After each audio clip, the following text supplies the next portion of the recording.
Homework is under attack. Why? Because a researcher from Duke by the name of Harris Cooper recently discovered that homework for elementary school kids is not associated or associated very little with school grades or test scores. So now there's lots of parents being like, we should get rid of homework. No more homework for elementary school kids. And me being me, I'm like, hold up. Let's think about this for a second. I think back to my graduate school mentor, Dr. Manfred van Doelman, who was a methodologist and a statistician. And for those of you who have no idea who that is, it's the person that like other researchers would hire to create like the methods, like how we're going to make people do, what measures are we going to include? And then they would bring him in and he would do all of the analyses and statistics, those kind of things. But when I was in grad school, one of the biggest things was Manfred would always, he like drilled it into my brain and I had to include it in all of my publications in the results section was the practical significance and the statistical significance. Because here's the thing. In research and statistics, something can be statistically significant, meaning there's a correlation between them, meaning as two variables increase, they both increase. As one variable decreases, the other one increases, and then the other one, maybe they both decrease at the same time. If we see that relationship, then we say that there's a correlation or there's an association or a relationship between them. That's statistical significance. But that doesn't necessarily mean that there's practical significance, meaning that it actually is useful in the everyday world. So, for instance, every psychology professor who talks about research methods and is talking about correlation or teaching about correlation, that one of the ones that they always kind of talk about is that there's a statistical association correlation between ice cream consumption and violence. And so you're like, oh, as you eat more ice cream, you get more violent? Oh my goodness, I'm never eating ice cream again. That would be a terrible life. But anyways, what's the practical significance? There isn't practical significance because we don't see like the mass shooters being people that are like just had ice cream. Like that doesn't happen.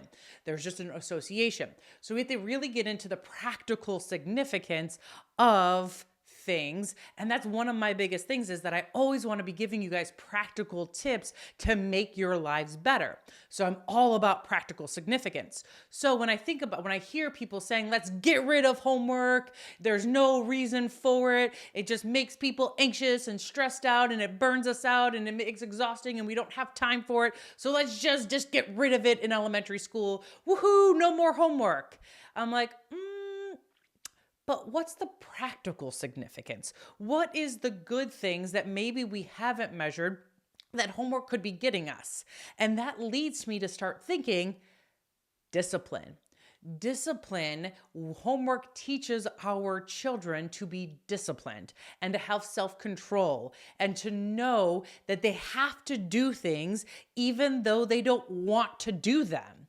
Like, that's part of being an adult. And there's so much, I'm pretty sure if you asked yourself, if like how often do you have to do something that you don't want to do? Probably pretty often. But if we're training our children to only do things like they want to do them, like the Gen Z or the gentle parenting movement has taught our children, and now I see it all of the time with Gen Z folks, is I don't do anything that I don't want to do. And I'm like, but homework is a way to teach discipline and to teach self-control and to do things when you don't want to do them because it's going to make you better for it. So I think that's the practical significance with discipline. I hear everyone saying like, okay, well, homework makes everything stressful and anxious and no one likes homework unless you're like my youngest who's like, when can I have homework? And the twins are like, bah! But anyways, and I know that this is a case that no one really likes homework except for a very small percentage because a Stanford study found that 56% of students say that homework is their number one stressor. And so what I want to do in this video is I want to give you 5 tips on how to make the homework experience more bearable, less anxiety producing, less stressful. And I know that I am going to have naysayers, people that are not fans of mine. I get it. They're going to come in and they're going to say like, well, what about the families? The families are already swamped and now homework just puts extra burdens on them. And I get it. That's a whole nother conversation. And I don't want families to be burned out anyways. But by following these 5 tips, you're going to be less burned out when it comes to homework. And the other thing that naysayers are going to say is like, oh, well, single parents and families of lower income, they're not going to have the resources and the time to kind of invest in homework. And so it puts kids that are coming from privileged or 2-parent households at an advantage over single parent household kids or low income or lower income household kids. And I get it. But again, I'm going to be giving you 5 tips that's going to hopefully help with that. And truth be told, I just want to throw this mentality in the garbage. Are you ready for it? The mentality that of if it causes stress, if it causes anxiety, and our kids don't like it, that we should get rid of it. No, we should help them be adaptable and learn how to work through it. So that's what we're going to be doing in this video. So here are 5 tips to make homework more bearable, less stressful, less anxiety provoking. Are you ready? Let's go. All right, number 1, you're going to adopt the mentality of you do what you need to do before you do what you want to do.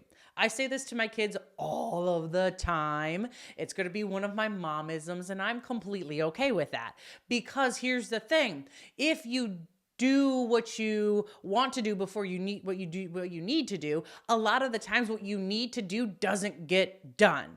So what I want to be doing is what that looks like is the child comes home. Maybe you give them like 5-10 minutes just to kind of decompress, give them a snack, and then they're going to go into their homework. Because if you don't have them do their homework right after school and then they start to do what they want, well, then they're going to be like, oh, can I have 5 more minutes? Can I have 5 more minutes? Can I have 5 more minutes? And then all of a sudden you're like strapped for time, and then you're going to not be able to do it, and it's going to be stressful and anxious and all of the things, and then the homework's not going to get done, and then there's power struggles and all of the things, and no one wants that. I don't want that for you. So first step is adopting the mentality of we do what we need to do before we do what we want to do. So they come home from school, they get 5-10 minutes of decompression time, they get a snack, and then that leads us right into tip number 2. You're going to have a designated location for homework, whether that's in an office, in your home, or a kitchen table, or wherever. You want to have a designated location. Try to get it out of their rooms. Try to get it out of like play areas, because what we know about our bodies is that we use our context to prime us into the behaviors that we do in that context. For example, when I step into this seat and I have that light, microphone, camera, those kind of things, I know, like my body knows I need to be energetic, I need to be animated, I need to be loud, I need to be opinionated, or else you are not going to watch my videos. So my body is primed for that. But if we have a location for our children to do their homework, well, then their body is going to be primed to do and be able to concentrate more. That's the second step. Third step is you're going to be around, but you're not going to hover.